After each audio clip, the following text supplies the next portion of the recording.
Good evening, everyone. On behalf of agricultureinformation.com, I welcome Mr. Khaiser, and he will talk about how to unlock the financial and environmental benefits of carbon credits. And I request the speaker to begin. Thank you.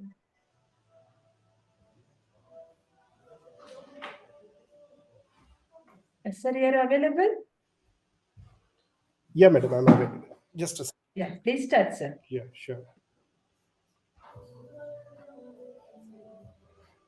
Hello, good Yeah. evening, all. So today I've got a chance to discuss about the benefits of carbon credits, how carbon incentives can be utilized by the farmers, especially in the agriculture segment.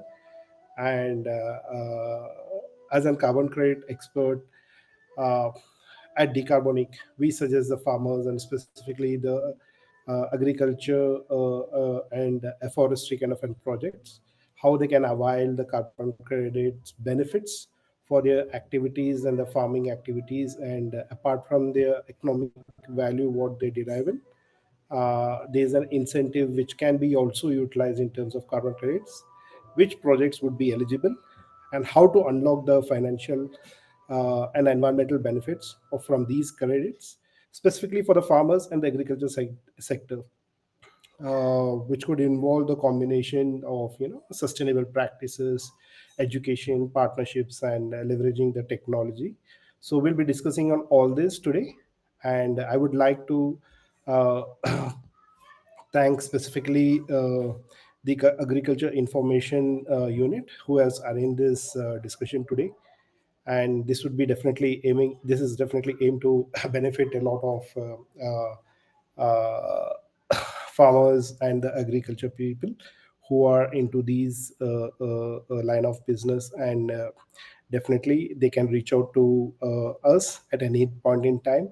And this information whatever we are sharing is with respect to the past experience and how the projects would be eligible, what kind of carbon sequestrations, because farmers usually do their crop plantations or their plantation activities, and they maintain it to get a better economical value out of it. And at the same time there's a corresponding value which they are unknown or are not aware of. So that's how we would connect these missing gaps, and we would be enabling these additional value to the specifically for the agriculture sectors. So now let me give you a little background of carbon credit, how it works, and what is the concept of carbon credit. And then definitely we can discuss on understanding the carbon credits in agriculture. So let's assume like we have an environment. We have an environment, and definitely there's a lot of pollution happening, either from transportation, vehicles, industries, and lot of other activities. And this pollution has come not from today or past year, it has come from decades together. The situation is like it has come to a peak where there's an intense accumulation of these pollution, and which in turn has impacted the environment and the nature. And we also have realized it because we have seen the nature in the past during our childhood days and the nature's behavior in the recent years. So unseasonal rains, there's a lot of glaciers melt, sea level rise, unexpected floods. So these are the natural changes which are the impact of these high pollutants getting involved into the environment. So definitely these are these pollution is coming from a certain sectors, business sectors, and they are distributed throughout the globe. It's neither a demographic specific pollutant, it's a distributed throughout the globe. So in that sense it's an act for each and every individual throughout the globe to save their planet, because we have just one planet, and it's an duty of each and every individual on this planet to give and contribute the better to the environment and bring down these pollution levels. So there are two things: one is removing the pollutants, and one is avoiding the pollutants. So we would be discussing about the removal and as well as avoidance part of it. So next is there are certain business or activities happening throughout the globe which are part of the removals or avoidances, and which will, these pollutions whatever they happen can be avoided or can be reduced from the environment. Like the greenery whatever we are saying, most of it, not all, are definitely eligible for are definitely eligible for reducing these reducing these pollutants from the environment. Having said that, they are doing a positive activity towards the environment, and there are certain businesses which are adding the pollutants to the environment. So there's a concept called carbon credits, wherein it's a voluntary credits. Uh, Credits are kind of an incentives being awarded, or the points being awarded to the actor or a business or an owner or an individual who is doing a pro activity towards an environment and which contributes towards the removal or reduction of a carbon or pollutants from the environment. And these incentives or the points which are being shared with the individual are traded globally, and the businesses and the individual who is contributing in terms of polluting the environment would be the one who would be buying these credits to compensate their offsets. So to compensate the offsets, these credits would be traded, and that's where the monetary benefit, monetary value comes in, and this would be shared with the individuals who are doing a positive activity towards the environment. Hope now I have made it clear like how carbon credits and works. I have given a very high level abstract overview to get a very clear understanding about the carbon credits. Now, jumping directly on the agriculture segment. So, agriculture is also an major sector in the carbon credit, where definitely there are certain carbon credits. Carbon credits are the tradable permits that certifies the removal or reduction of 1 metric ton of carbon dioxide from the atmosphere. Farmers can earn these credits through sustainable agriculture practices. What is sustainable agriculture practices? They are how we do the farming, what are the practices we opt for it, what is good for soil health improvement, fertilizers, reducing fertilizers, methane capture. So these are the high level areas which definitely contribute towards the sustainable agriculture practices. So by doing this, definitely there would be a considerable sequestration of carbon, which will definitely improve the soil health improvements, soil health, and there would be a certain reduction in the emissions, specifically like methane capture, reducing in fertilizers. So these are the emission reductions, and transitions to renewable energy sources in case if it's possible. The energy equipments required during these agriculture practices can be transit from the traditional to your renewable energy sources. This also would contribute towards your sustainable agriculture practices. Now, if we just look into the opportunities specifically for the farmers and the agriculture owners, definitely carbon credit opportunities for afforestation and reforestation would give a higher boom and potential, specifically for the bamboo cultivators, bamboo plantations, timber plantations, rubber plantations, and there would be also certain projects on rice cultivation with certain considerations. Not all the rice cultivation projects, but yes. So rice cultivation, which reduces methane, would also be eligible. And there are certain forestry projects like wherein like you do a fruit plantation, intercrop, and a leguminous tree for nitrogen fixations and carbon storage. These are also kind of opportunities which we can identify within the plantation activity being done. And once these are eligible, definitely these would qualify for your carbon credit projects. Having said that, I would also like to highlight carbon credit projects are not that straightforward. Definitely, it's a high intensive, money intensive projects, which involves considerable fees involved through it, and also these are time consuming projects. wherein there would be a proper validation verification from auditors, and there would be a proper artifact preparation by the organizations like DeCarbonic, which will definitely help in articulating everything and undergoing all the processes. And once these validations, verifications are passed and accepted, there would be an issuance of these credits, and these credits, based on the issuance and the beneficiaries, these would be distributed among the beneficiaries based on the benefit share mechanisms. So this is a very time intensive and money intensive activities, and the important part of the entire project is the eligibility part of the project. Though there are a lot of eligible projects throughout the India, but still there's a huge gap in it. This is due to lack of information or lack of connect, and people can definitely reach out to Decarbonic and any other organization similar to Decarbonic, where definitely organizations can help you out identifying the projects, creating a strategy so that these projects can be clustered or grouped accordingly, and these projects can be made eligible so that the benefit can be shared with these farmers and the owners of the farmland. So that's how the carbon credit process works in. And we have understood like how the carbon credit specifically for the agriculture industry works in, and we can now look into the implementation of the sustainable farming practices, which will add a more value towards the eligibility for these carbon credit projects, like covering the crop, specifically improving the soil health. By doing the covering the crop, we will be definitely improving the soil health and enhancing the carbon sequestration. Avoid or no till, this is the recommendation, or to reduce tilling farming. I mean, this will definitely minimize the soil disruption and help store carbon within the soil.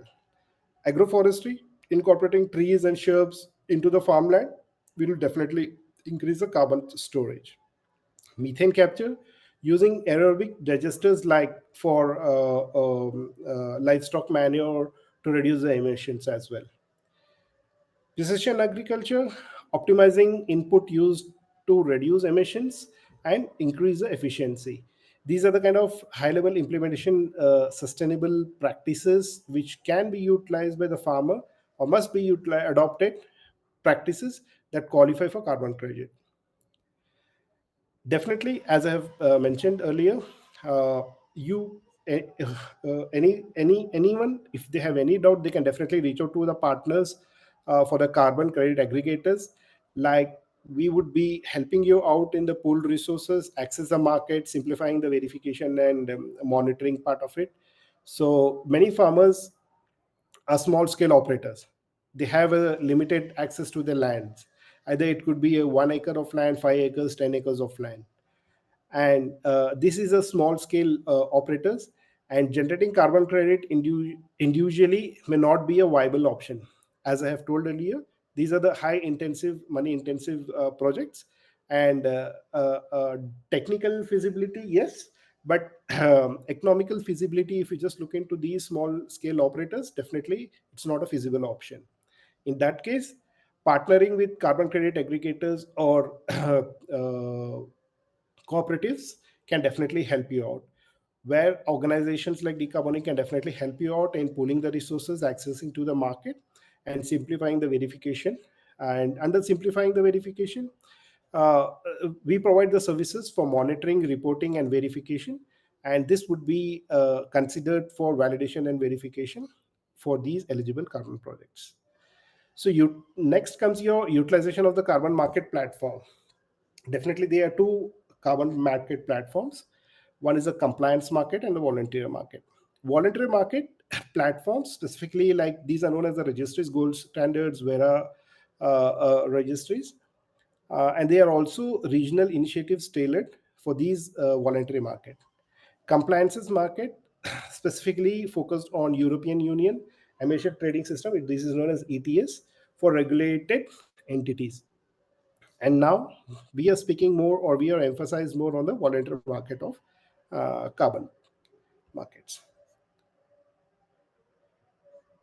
Definitely there are certain technological components which are getting involved, but this is not on the priority side of it, wherein, like, you can use a IoT based smart farming, blockchain based secure and transparent carbon credit systems, remote sensing, satellite imagery.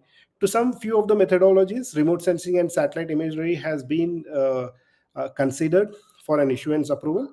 But yes, whereas IoT based smart farming, these are best practices which can be definitely considered, and these are technologies which we can leverage on for monitoring and verification as well.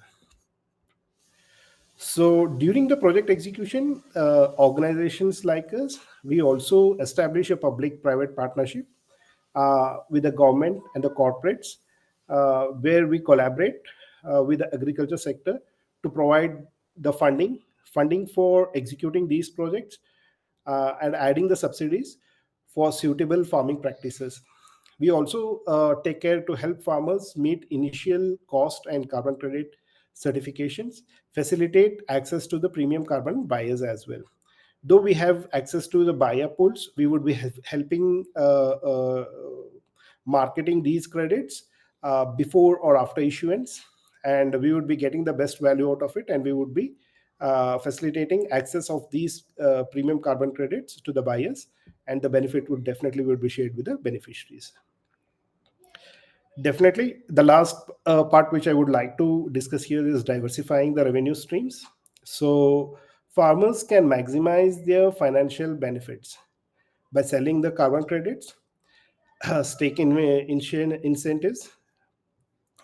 So, when I say stake incentives, combining carbon credit with the grants or subsidies for conservation efforts. So, these are the incentives which definitely we can help out and get these incentives to the farmers. And definitely there are certain labels like eco labels which can be for used for their cultivated crops for their premium pricing as well. So these are the derivatives revenue streams wherein the beneficiaries can take an advantage of it.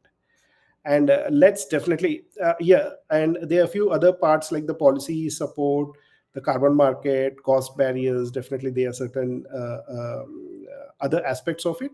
I would like to keep this discussion to an simplest and easiest way to understand.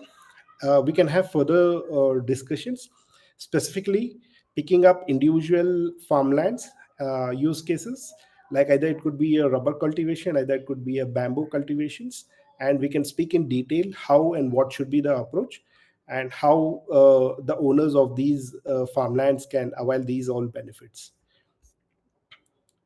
So these use cases of the case studies we can have in the next sessions. I would be targeting specifically on the bamboo cultivations, rubber cultivations, rice cultivations, timber plantations, fruit plantations.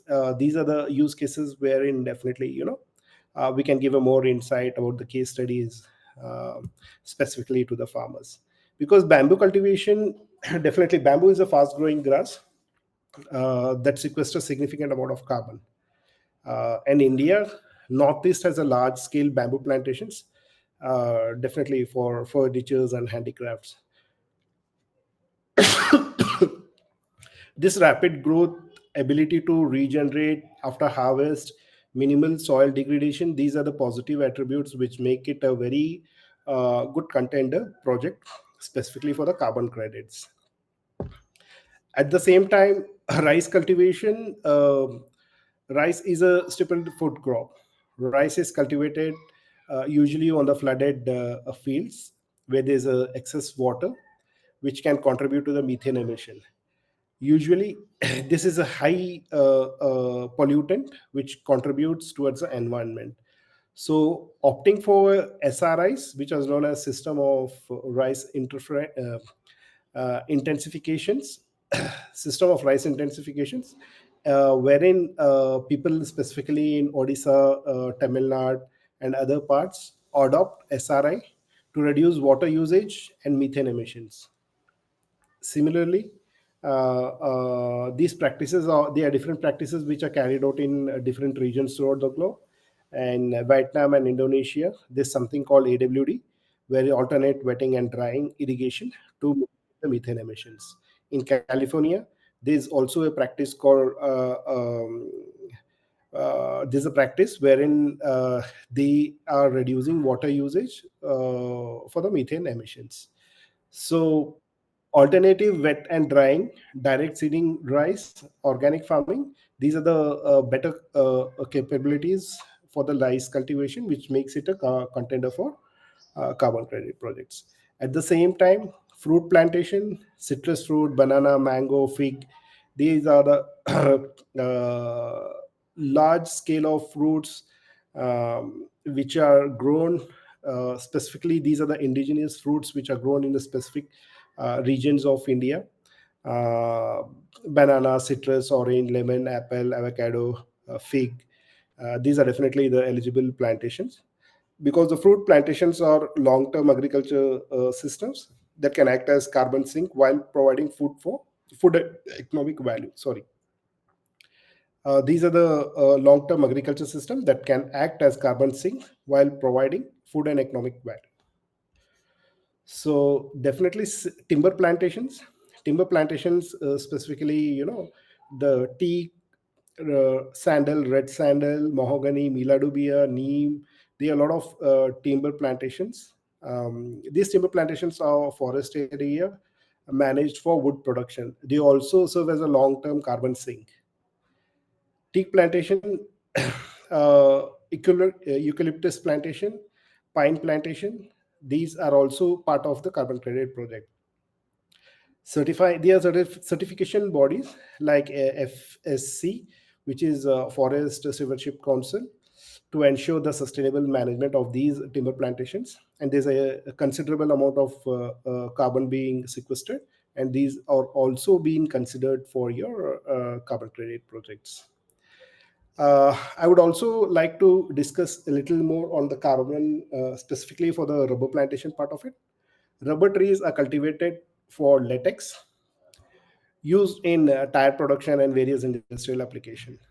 And in India, uh, Kerala is a hub for rubber plantation, contributing to the local economy.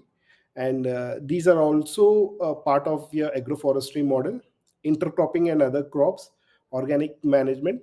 These are the practices in and around the rubber plantations being carried out, which makes it a good project. Specifically, rubber plantation is a considerably good project for carbon credit incentives. So, having said that, uh, they are there's a complete process. First, the approach would be identifying the projects, discussing with the stakeholders, identifying the location, the practices. This is a pre-feasibility activity, and once we are done with the pre-feasibility activity, we would be doing a feasibility activity, which could be a in person. We would be visiting the field, understanding the crops, type of plantations, type of practices, historical information about these plantations, the ownership, the participants, you know. And once the feasibility, either in terms of economical feasibility and in terms of technical feasibility, is met, we would be executing this project, and the execution will take considerable time. And once the project is completed, definitely, on verification, validation, and approvals, they would be carbon credits issued, which can be marketed and sold in the international market to get the monetary benefits from these credits. So, for any further doubts, you can definitely reach out to DeCarbonic for any clarifications. And I would also inform the uh, agriculture information unit for our further sessions, specifically on individual projects, wherein they would also announce it to the entire session, announce it to the entire members, so that they can be part of these webinars and discussions here. Thank you. I will stop. Thank you very much, sir, for a wonderful talk. I will take up the questions from now. Thank you, madam. Yeah. What are the key challenges in entering the carbon credit market, especially for small scale farmers and enterprises? Definitely, the first challenge, what I would say, is like there are frequent questions which we would have heard more than hundreds of times. It could be is the awareness. People have very limited awareness about it. either in terms of the process, either in terms of the eligibility, either in terms of how to get initiated and how to whom to contact and how to contact. So these are the basic challenges. And for the small farmers, definitely they might have heard about the carbon credit, but again, they also have the right to avail the benefits. When I say for small farmers, as I have told, it could be a farmer which is holding a ample land. Either it could be a very minimal land of 2 to 10 acres or 50 acres, but definitely they also have the right to avail these benefits of the carbon market without doing any deviation with the current execution activity. This is very important. Though the farmer is doing an activity without deviating his activities from the normal practices, definitely he would be eligible in terms of availing the benefits of the carbon credit. Though these projects are expensive, organizations like us and DeCarbonic and other organizations would also invest into these carbon credit projects. They would help get these projects on and get the incentives approved, and the benefit would be shared with the farmers without investing any funds by the small farmers. But the thing is, they have to be connected with the organizations so that they can help guide them in the agriculture practices, sustainable practices, and they can drive it till the farmers get the incentives. Okay. For the enterprise, definitely enterprises also need have their obligations of entering into the ESG, and they can also include carbon offset within their ESG considerations, and carbon offset projects being added into their ESG framework will add a lot of value to these small farmers and the agriculture sectors there. Okay. Are there any government incentives or subsidies available to promote carbon credit projects? Definitely, their carbon credit is a huge landscape, and what I have spoken today is specific to the agriculture segment. And definitely, there are a lot of incentives specifically for the particular projects. Let's say, like the agriculture waste, which is being usually burnt. There are certain schemes to be effectively utilize these agriculture waste from waste to energy format, and there are definitely certain incentives based on the project specific.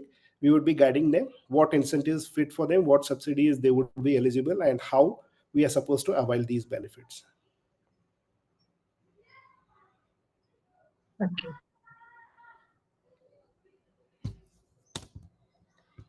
What are the common criticisms of carbon credits as a tool for environmental benefits, and how can these be addressed? Yeah, common criticism which we have personally witnessed, definitely there are a lot.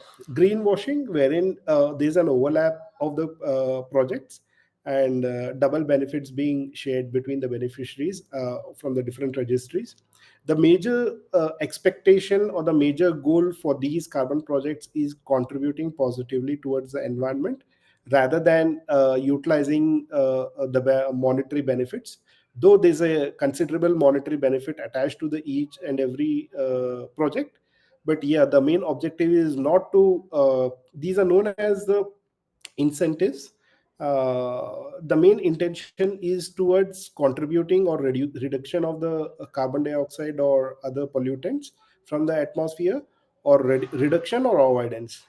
So there are certain projects which are being duplicated or greenwashed on different registries, and definitely they, by doing these activities, each and every process has its own loopholes.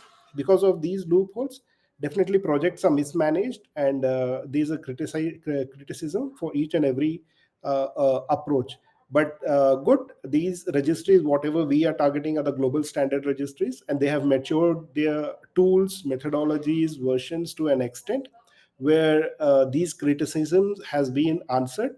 And now an over wrapper of a technology over these understanding has reduced a lot of criticism, and these projects are efficiently managed now.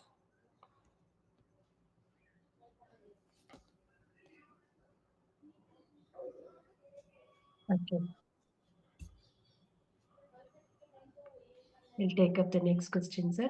How can individuals or organizations verify the legitimacy and quality of carbon credits they purchase or produce? Definitely, they are carbon credit project execution can be done in a different ways. It can be done on individual basis as well, where individual farmers or any institutes they themselves can apply for a carbon credit based on this their project. And there are certain professional organizations where they realize the worth of the project and how to enhance the value of these carbon credits, like what SDG goals we are addressing using these practices, and how to enhance the additional SDG goals by including the women welfare or childhood education, girl child education, water management. So these are kind of an attributes which can be added. Along with this, there are also technical enhancements. When I say technical enhancements, we would definitely nominate third party validators and PR performance indicators who does the performance for the project activity. Though we can do it on our own, we would be getting it done from the third party. And by doing all these activities, definitely they would be an enhancement and consideration for the carbon projects. And once this is done, the carbon credit value would also shoot up based on all these good practices under considerations. Okay.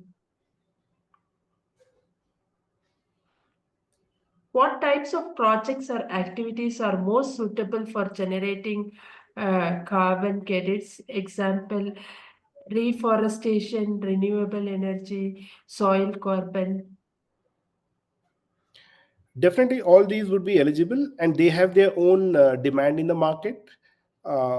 As you have told, renewable energy, definitely renewable energy is also having its own demand. At the same time, there are certain attributes like additionality, baseline permanence. So, depending on which industry, like either the nature, NBS, agriculture, agroforestry projects, renewable projects, which is adding exact value to this, based on all these attributes, you will have a quality of credits and the demand in the market. Definitely renewable energy also has a considerable good demand in the market, and definitely doing the renewable project, what value we are expecting from the renewable project, either in terms of energy consumption we are getting out of it, but at the same time there is an benefit in terms of carbon credits which can be either claimed from renewable projects. In terms of RECs, IRECs, carbon credit projects on the other registries, definitely these are the additional values which can be claimed for a renewable project. Coming to the agriculture part of it, agroforestry part of it, definitely these are the nature based projects, and definitely these are having a higher value compared to the renewable credits.